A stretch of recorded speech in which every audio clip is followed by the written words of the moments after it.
Монгол Ардын хувьсгалт намаас нэр дэвшиж байгаа Баян Сэлэнг түүний зөвлөх Ган Тамир нар хэвлэлийн баг хурал хийх үеэрээ манай намыг нэр дэвшээгүй гэдгийг дахин хэлж манай нам болон миний нэр дэвшиж байгаа миний нэр дэвшиж ухуулгыг үйл ажиллагаанд явуулж байгаа хүүхэд залуучуудыг итгэл үнэмшилгүй болгож цаашдаа үйл ажиллагаагаа явуулахад бэрхшээлтэй болох гэсэн зориудаар санамсартайгаар хийсэн хариуцлагагүй мэдээлэл гэж үзэж байна.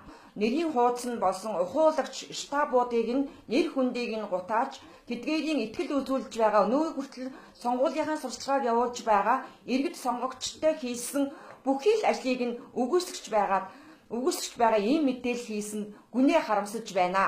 Өөрөө анх нэр дэвшихдээ би 4 жил хуримтлагдсан хуримтлуулсан мөнгөөрөө улсын хурлд өрсөж байгаа гэж үзэж байгаа. Би мөн адилхан шинээр нэр дэвшиж байгаа цоош нэгнийхээ хувьд хоёр зүйлийг л харьцуулж ярив. Гэтэл энэ маань ямар үнэ өртөгтэй билээ?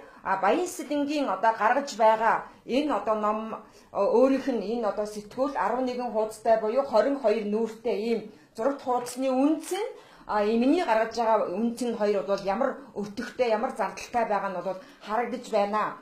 За би Баян Сэлэнг нэр дэвшигчд хандаж эхлэх үг байна. Та нэр дэвшигч учрал гэдэг хүнд ялагдах мөрөөрөө ялагдахгүй.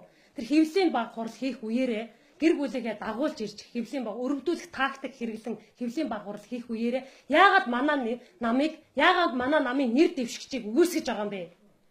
Яагаад та сонгуульд шудраг өрсөж чадахгүй байгаа юм бэ? Хэрвээ та сонгуульд шудраг өрсөж чадахгүй бол өнөөдөр би энэ галыг асаая. Хэрвээ чадахгүй бол цаашдаа би өсөө шатаах болно.